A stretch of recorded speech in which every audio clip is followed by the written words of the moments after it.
You're listening to an Airwave Media Podcast. Ben Franklin's World is a production of Colonial Williamsburg Innovation Studios. I think initially people thought they wore buckskin and coonskin hats, and that was very far from the truth.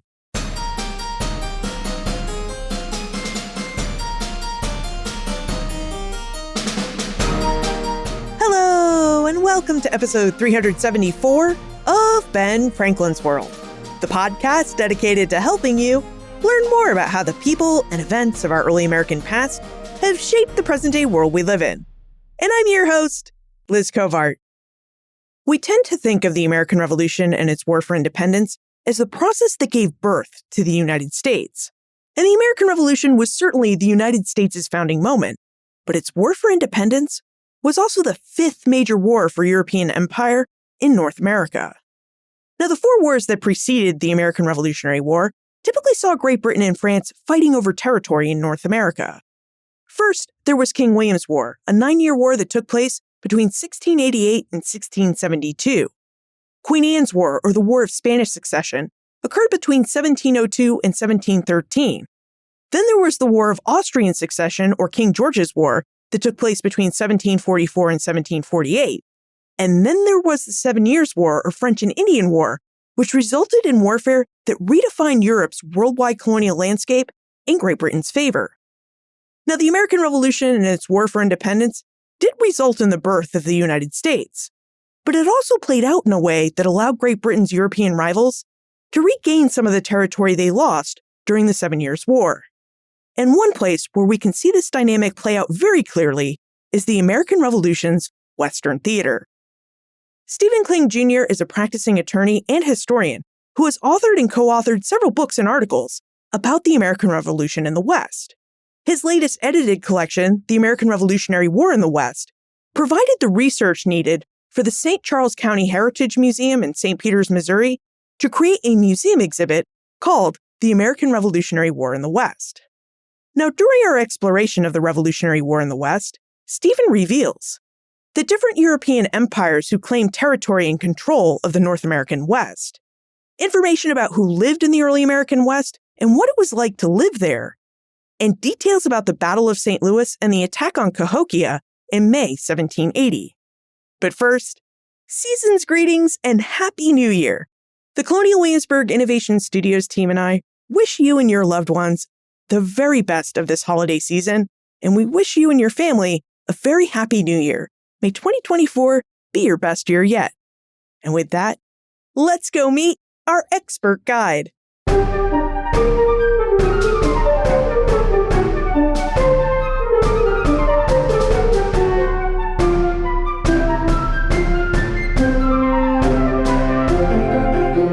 Joining us is the founder and president of THGC Publishing, a company that publishes both historical books and war games. He's a practicing attorney who has authored and co-authored several books and articles on the American Revolutionary War in the West, including The Battle of St. Louis, The Attack on Cahokia, and the American Revolution in the West, Calvary in the Wilderness, James Colbert and His Chickasaw Legacy, and, most recently, The Revolutionary War in the West. He is also the co-curator of the New American Revolutionary War in the West Museum exhibit at the St. Charles County Heritage Museum in St. Peters, Missouri. Welcome to Ben Franklin's World, Stephen Kling Jr. Good morning. Stephen, I'd like to start with the West and what we mean by and how we should define the West by the 1770s. So if we're early Americans and we're living just before the American Revolution starts, how are we thinking about the West? What geographic territory should we picture in our minds? I think most people would view the West at that time as everything west of the original 13 colonies that would go all the way to the Mississippi River and across the Mississippi River into Spanish Louisiana. And I think some people would argue that that should include parts of Texas. There were so many different groups of people out in the West. It was a very diverse group, and part of that was due to the changing imperial landscape. So, for example, although the Native Americans preceded all the Europeans, prior to the Revolution, for a large extent until the end of the 7 Years' War, the areas in the West were primarily French. when the French were in control, actually spanned both sides of the Mississippi River, so modern-day Missouri. On the eastern side, the British side, was roughly southern Illinois and southern Indiana. There were belts of settlements in Vincennes and Cahokia, Kaskaskia, Mobile, New Orleans, of course. And the British had some forts at Detroit and Michilimackinac. Although there were Indian trails, it was really the river network that provided the highways and the easiest method of transportation. So towns like Cahokia and Kaskaskia were either on or very near the Mississippi River. Fort Deschart, the same thing. Vincennes, a little different. It was on the Wabash River, but that ran into the Ohio, which then again ran into the Mississippi. And then at the end of the 7 Years' War, the eastern side of the Mississippi got transferred to the British. There were some exchanges of territory further south with the Spanish and the British. And then the western side, which was French, of the Mississippi River, was transferred to Spain. So a lot of big changes. You mentioned at the end of the 7 Years' War in 1763 that the West went nominally from French control to Spanish control. What was that like for the settlers in these colonial towns to undergo such a change in imperial governance?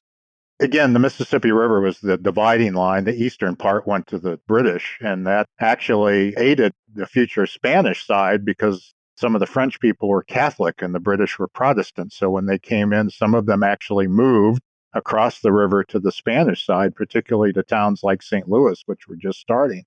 But the Spanish, when they took over, the French weren't exactly thrilled about it. And there was a mini revolt down in New Orleans that had to be put down with the sending of several hundred soldiers to New Orleans. And there were actually a few people that were put to death. So if we call to mind our mental maps of what is now the United States, and we think about the period of the 1770s, we can see that east of the Mississippi River is under British control. West of the Mississippi River is nominally under Spanish control, but really under indigenous control on the eve of the Revolution.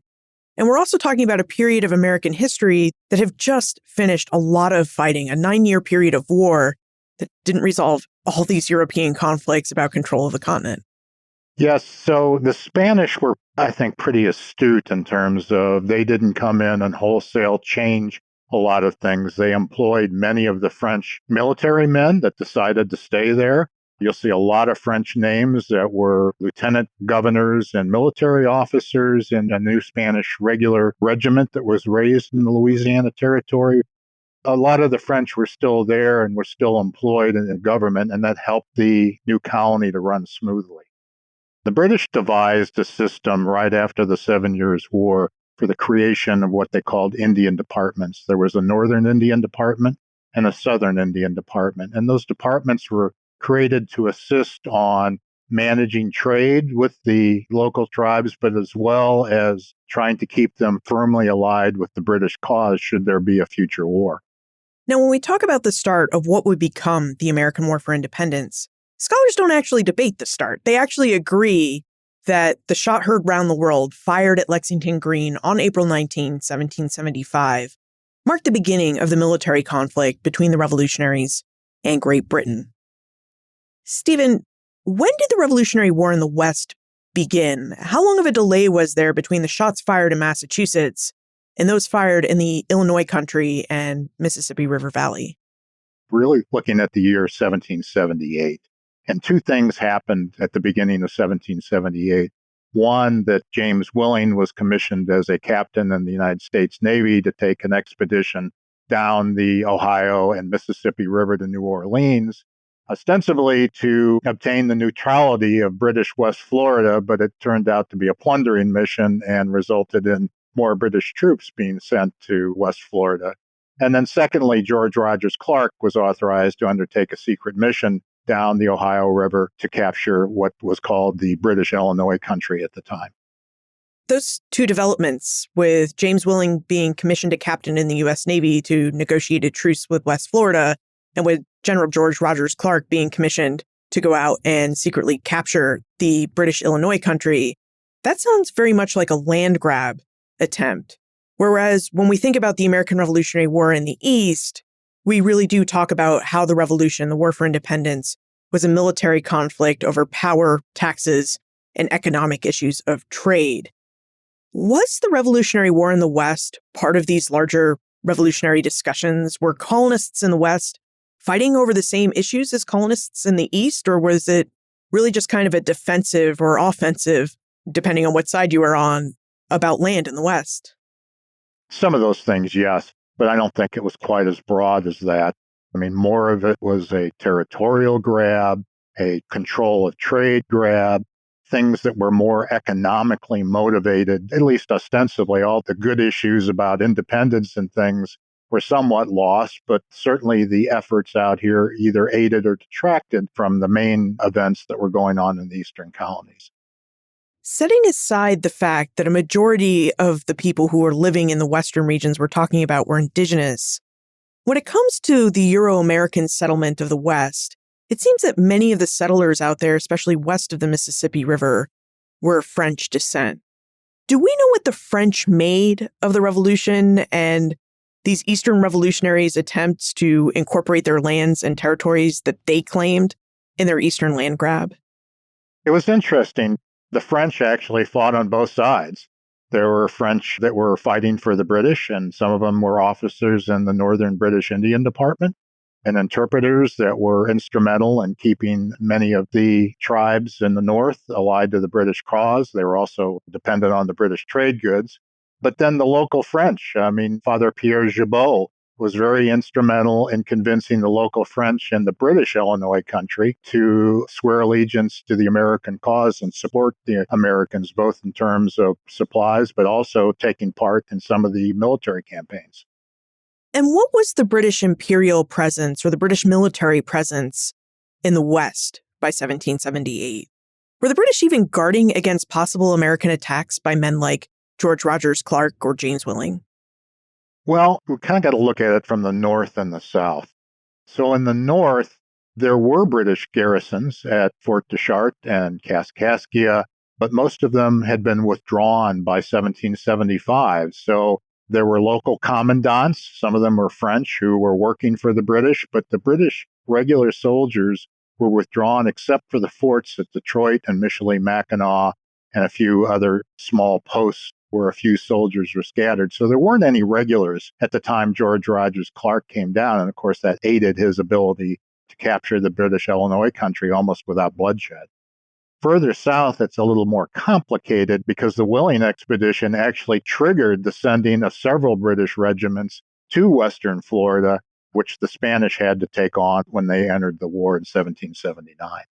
So it sounds like the British had soldiers stationed in West Florida. And we should be clear that West Florida is not the western half of the state of Florida we think of today, but British West Florida was the label given to the territory in what we today know as present-day Mississippi and Alabama. So the British had soldiers that they could pull from West Florida to advance their position in some of these campaigns from the south to the north. But when it came to these northern campaigns in the West, it seems like the revolutionaries went into places in the old Northwest Territory pretty much unimpeded. To the extent of the British Illinois country, correct. There were British regulars stationed at Detroit and Michilimackinac who would take part in retaliatory expeditions later on.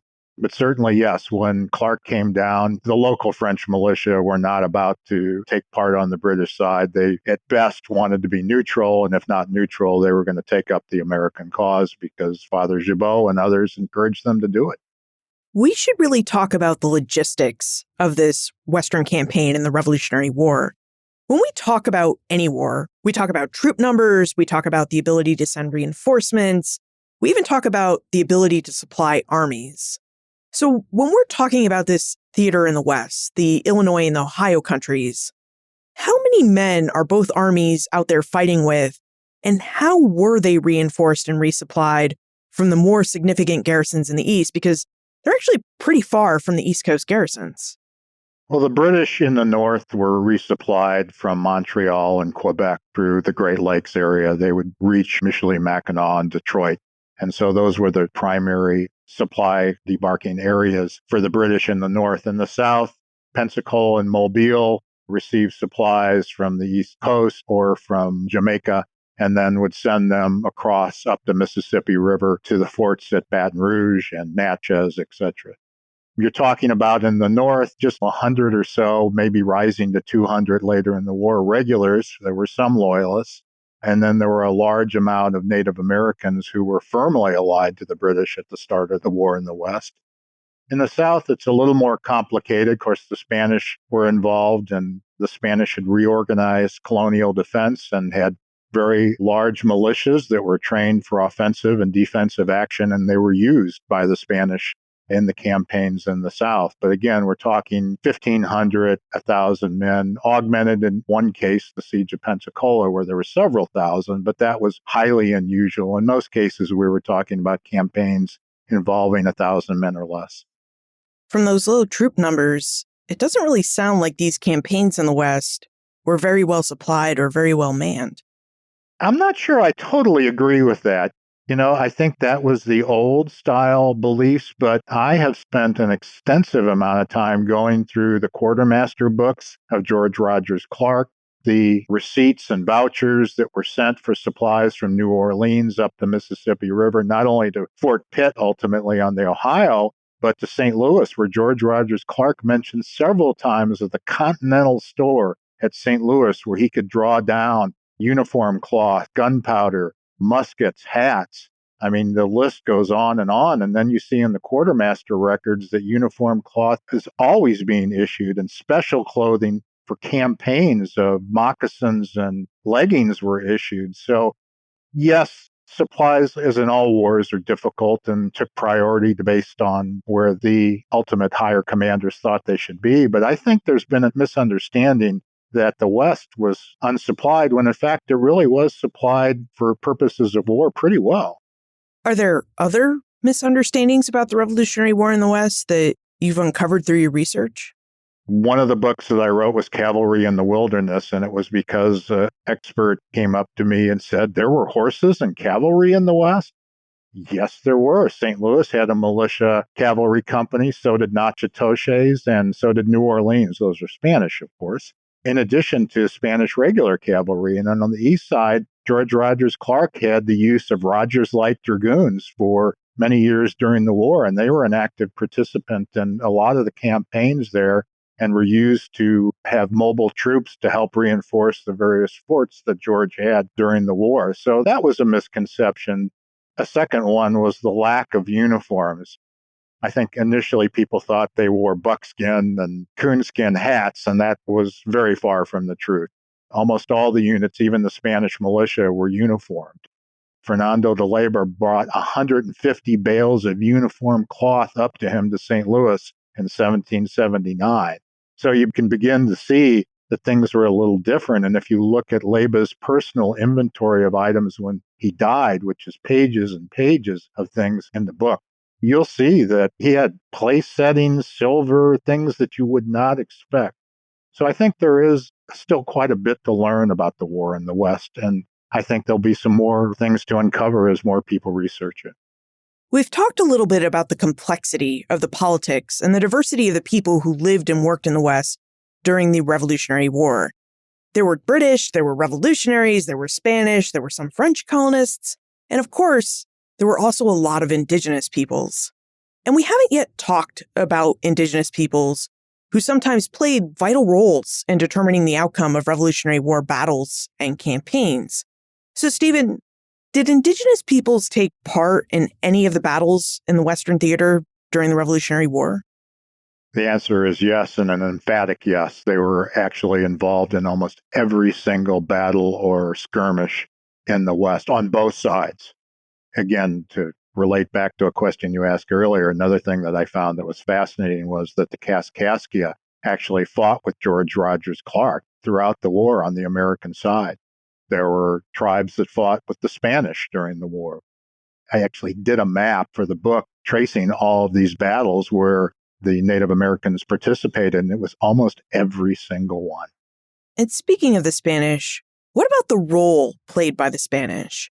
We know that before the French came into the American Revolution as allies of the new United States in 1778, that the French kind of turned a blind eye and possibly even welcomed American ships in French Caribbean ports and in the ports of France. And they also effectively dodged the British ambassador's questions about their aid to the United States. But the Spanish, they took a very different stance, which is they seemed to be more strict about not allowing Americans to use their ports as points of supply. So what did the Spanish outward refusal to host American ships in Spain and their Caribbean ports mean for the port of New Orleans, which the Spanish did control?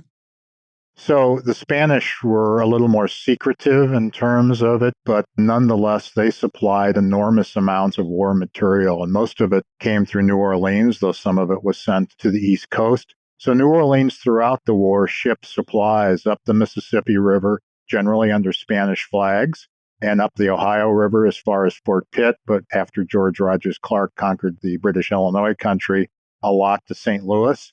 And Oliver Pollock was the American agent stationed in New Orleans that would use a very complicated series of paper exchanges to accomplish it. And the governors of Louisiana, the Spanish governors, were instructed to have a blind eye and to secretly assist the American colonists wherever they could in terms of supplies. And the British knew about it. It wasn't a secret. But they were very reluctant to try to take possession of a boat that was flying a Spanish flag, and they were all instructed to fly Spanish flags. And so for the longest time, they just didn't want to provoke a war. Great Britain really did seem to be in a place where they did not want other European powers interfering in the revolution, and yet the European powers did meddle, and they did get involved formally in 1778 and 1779, and if you're the Netherlands, 1780. So as you mentioned, the war in the West began in 1778, the year that France and the United States signed their Treaty of Amity and Commerce and became allies. And because of a series of treaties, Spain also joined the war on behalf of the French because they had a treaty alliance with France. So what did the entry of France and Spain into the Revolutionary War mean for this war in the West? One thing I want to point out, that you alluded to, is Spain entered the war as an ally of France. It did not take the step that France did, allying with the United States. And there were reasons for that. Spain has its own colonies and was very concerned about those colonists revolting, which they did later on anyway, but they certainly didn't want to be seen as directly aiding revolution of colonists. But the complications for Spain were a little different.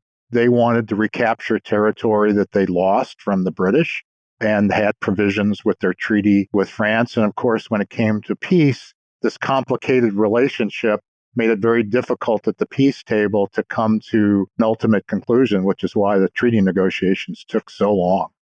Now that we have some understanding of the political and social dynamics of the West, we should talk about specific battles, because it wouldn't be a proper military history episode if we didn't at least talk about some battles. But first, let's take a moment to thank our episode sponsor. For nearly a century, Colonial Williamsburg has been a place of inspiration by discovering, curating, and presenting early American history through innovative and compelling programming. In 2026, the Colonial Williamsburg Foundation will celebrate the United States' 250th anniversary as well as its own centennial. Through the Power of Place, the Centennial Campaign for Colonial Williamsburg, Colonial Williamsburg will expand its mission to reach and inspire people by investing in preservation, education, and civic engagement. They're investing in programming and work like Ben Franklin's World and the Colonial Williamsburg Innovation Studios. With your support, Colonial Williamsburg can achieve its mission to inspire people across the country and around the globe.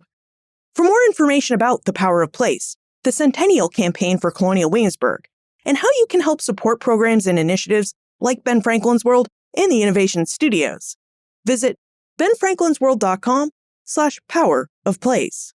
That's benfranklinsworld.com/power of place. Okay, let's talk about some battles. In his edited collection, The American Revolutionary War in the West, Stephen focuses on the Battle of St. Louis and the attack on Cahokia, which were planned as coordinated attacks by the British. Stephen, why did the British pick St. Louis and Cahokia as places where they would combine their forces and attack? Well, number one, St. Louis had grown significantly in its short tenure as a town. As I mentioned, a number of the people from Cahokia actually moved to St. Louis, bolstering its population. It was a major trade center. It was the lieutenant governorship administrative site for Spanish Upper Louisiana. And part of the inducement of some of the loyalists to join in the attack on St. Louis is they were promised exclusive trade rights down the Missouri River, which the Spanish prohibited them from doing. So there were a lot of reasons. And as we talked before, it was the locale where the Spanish were sending war supplies to George Rogers Clark. So there were a whole lot of reasons.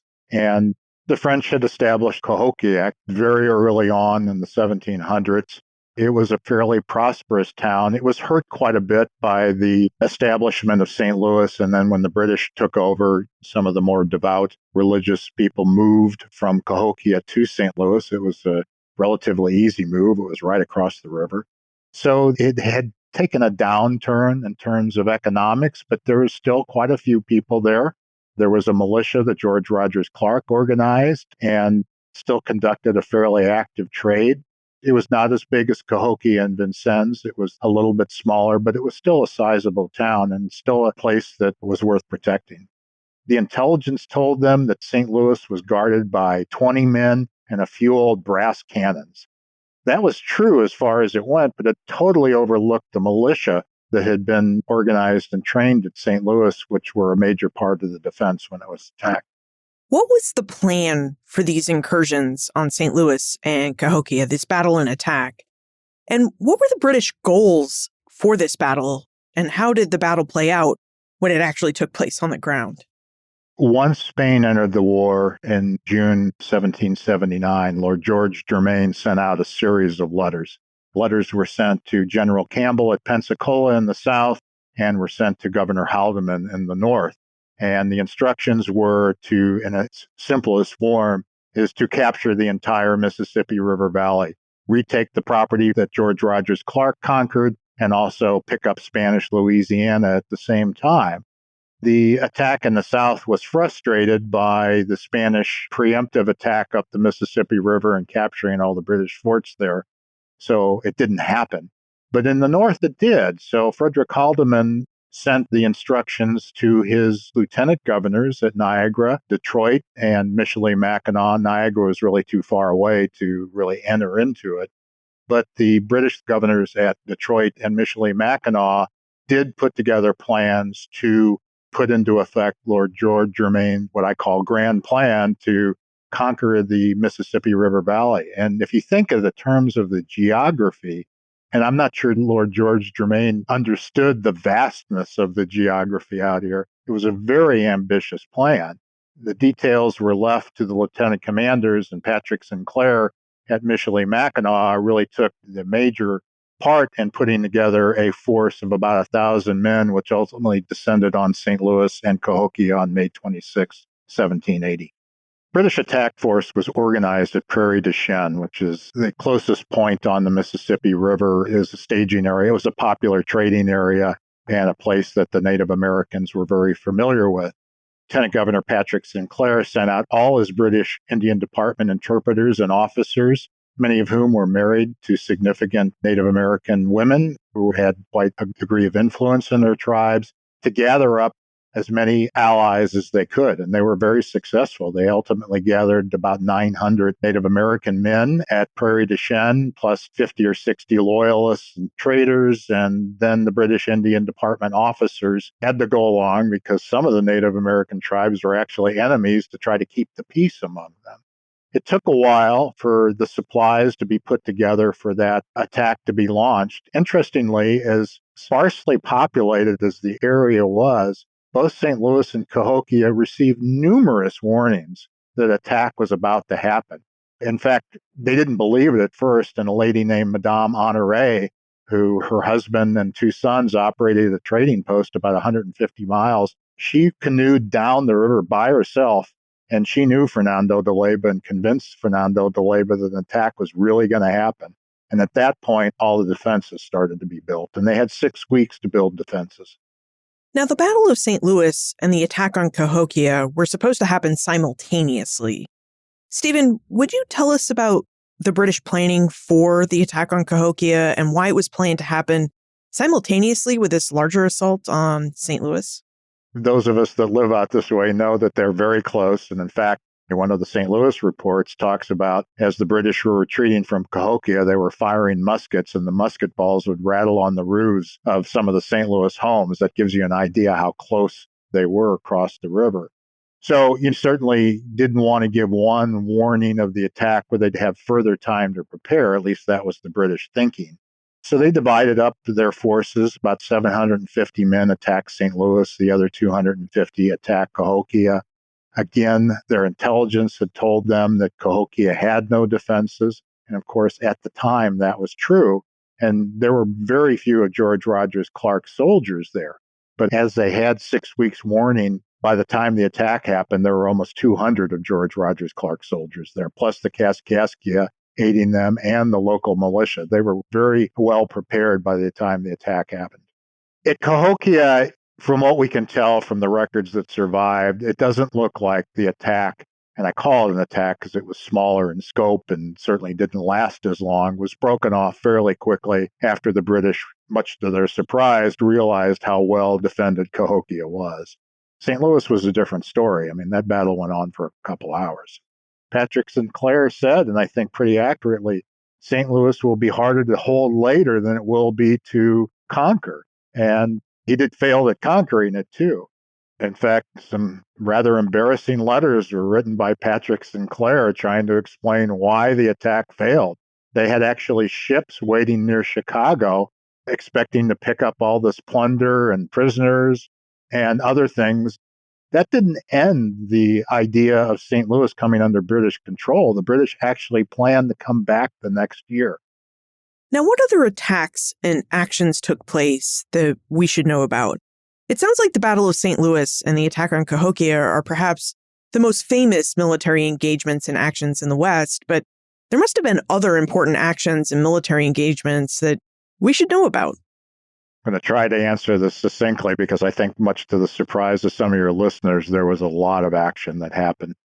Shortly after the attacks at St. Louis and Cahokia were beaten off, the Spanish and the Americans got together and put together a pursuit force of 325 men trying to recapture the 71 prisoners that had been taken during the actions at St. Louis and Cahokia. They were unsuccessful, but the cavalry troops chased them all the way to Chicago, only arriving a few days late, according to the British reports.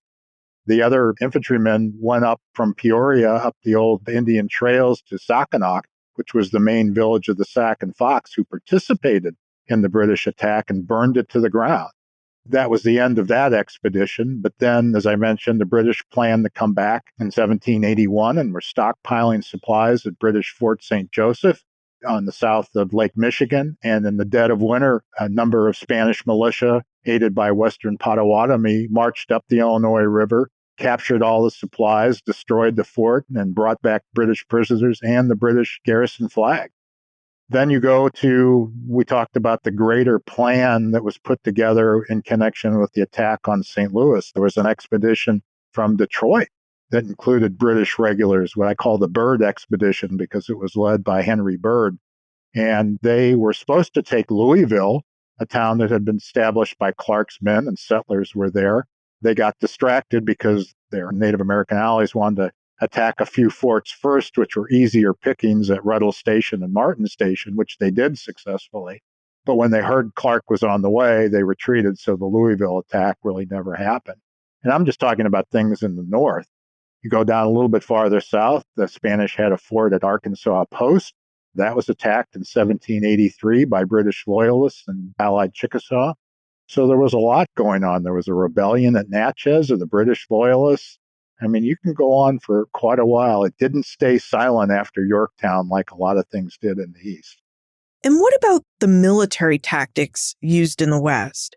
When we read about the American War for Independence in the East, we know that George Washington was always hoping that the Continental Army would be able to go toe-to-toe with the British with linear tactics. And that's that 18th century style of fighting where you can imagine rows upon rows of soldiers in different units where they're taking turns firing at each other row by row while they're facing each other and marching to each other across open fields. So, Stephen, did the war in the West also try to fight with these traditional linear tactics, or did the war out West use different military tactics? For the most part, it was a different type of fighting. More raids and quick attacks and attacks on settlements. There were some formal sieges down south, the siege of Baton Rouge, the siege of Mobile, the siege of Pensacola, where actually siege cannons were used by the Spanish. That's kind of a formal type of warfare. But leaving those aside, the rest of it were quick strikes, sometimes not necessarily meant to capture territory, but to weaken the other side by depriving them of supplies. So it was a very different type of warfare. I think a lot of people think this was all wilderness out here, and a lot of it was, but there were great prairies too. And I think many people would be surprised to know there were a lot of buffalo in Illinois at the time. Now, Stephen's edited book, The American Revolutionary War in the West, doesn't just talk about military engagements in the Western theater. It also discusses the people involved in these battles and attacks. Stephen, would you tell us about the people who participated in the Western theater? Perhaps you could even tell us about one or two of the people that you've been really fascinated by. Sure, there were a lot, and you're absolutely correct. There was a determined effort, both in the book and the resulting museum exhibit, to focus a lot on the people, because I think historians more recently have become more interested in the everyday lives of people and how these greater events impacted them. And one of the fascinating things involving the Battle of St. Louis and attack on Cahokia, where there were a lot of oral traditions and stories that were handed down. And it provided an opportunity for me and my frequent co-author in Seville, Spain, Christine Shostrom, to dig in and find, did those people really exist? And were those stories, if not absolutely true, because stories tend to be exaggerated, was there some basis of fact? For example, one of the stories was about Madame Regauche, and the story went that after the American takeover of St. Louis, some of the local French were trying to make sure that people remembered their importance, and the stories would get embellished that Madame Regauche actually single-handedly saved St. Louis during the attack in May of 1780. But there is some truth to the story. So Madame Regauche supposedly grabbed her husband's militia coat, picked up a knife and a pistol, and ran to the main gate to urge the men on. I found she did exist. Her husband, Ignace, was in the militia. They lived a couple houses down from the main gate. And later on, she actually founded the first girls' school in St. Louis. So she was a real person. I'm not sure the story was quite as dramatic as it was made, but certainly she did play a part for that history to be remembered. There were other interesting people. There were a number of free blacks that were living in St. Louis at the time. Actually, Jeanette Forche was one of the first lot owners in St. Louis at the time, and her second husband was the town gunsmith, Pierre Ignace de Valentin. You mentioned it's really hard to find the stories of free blacks, women, and indigenous peoples when it comes to the American Revolution in the West.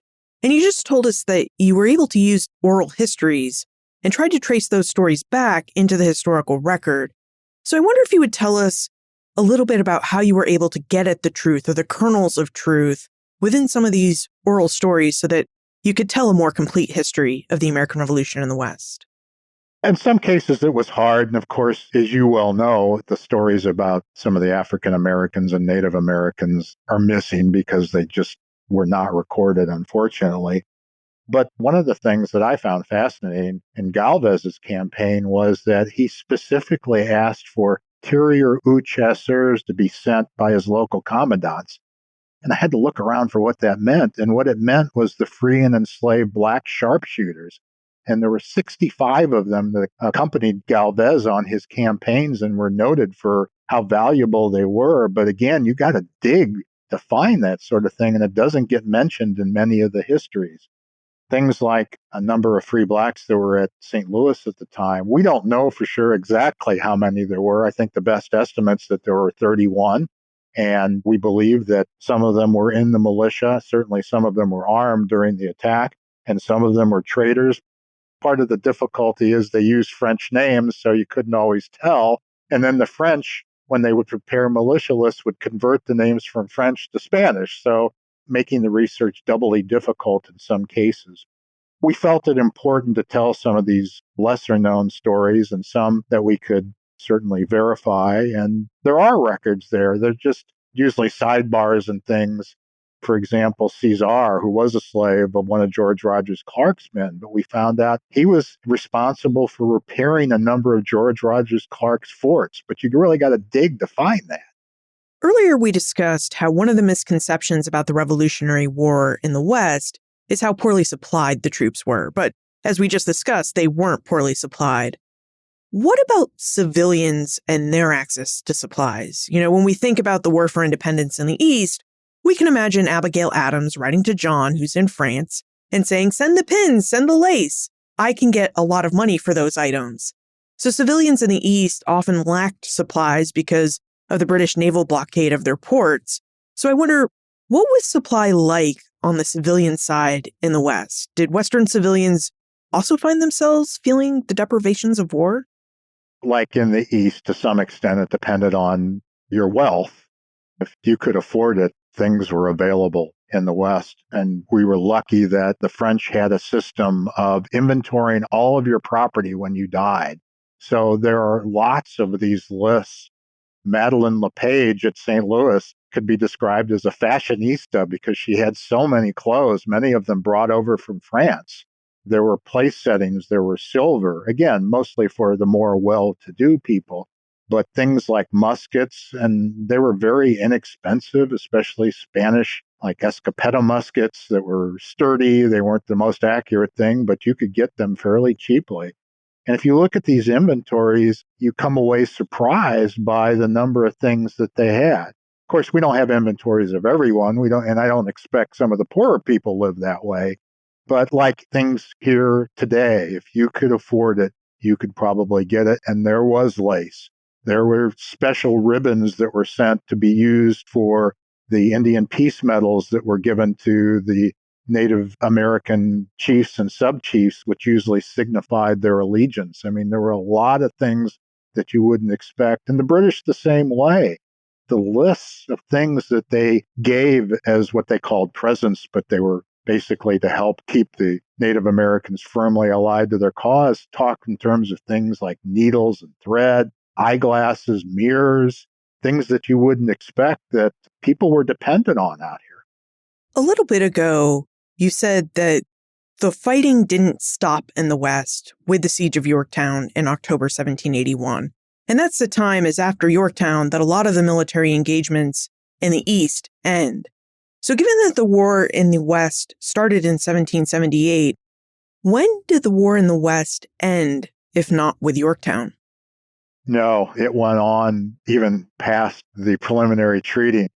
Arkansas Post actually happened after the preliminary peace had been signed, and word came a month or two later. And really at that point, then the information was transmitted up and down the Mississippi River. But there'd have been a timely exchange of information. The battle at Arkansas Post would have never happened. And coincidentally, the Battle of Arkansas Post happened on April 17, 1783, almost 8 years to the day after the shot heard round the world was fired at Lexington Green on April 19, 1775. Now, Stephen, you've given us quite the overview of the American Revolutionary War in the West, and I wonder if you would tell us why you think we should talk about this Western theater more than we actually do. Well, anyone who, has studied the peace treaties know that the Americans came away with extensive additional territories, going all the way, in most cases, not completely, to the Mississippi River, adding all of that territory. And if that wouldn't have happened, and by the way, some of our allies were not exactly thrilled that we were adding that kind of territory to the American footprint, but that paved the way for Western expansion, the Louisiana Purchase, things like that wouldn't have happened. And it was pretty hard to argue against the Americans retaining at least the upper Mississippi River area because George Rogers Clark's men were in control of it. They were already there. So I think it's important to understand that paved the way for the future growth of the United States. Let's get into the time warp. This is a fun segment of the show where we ask you a hypothetical history question about what might have happened if something had occurred differently or if someone had acted differently.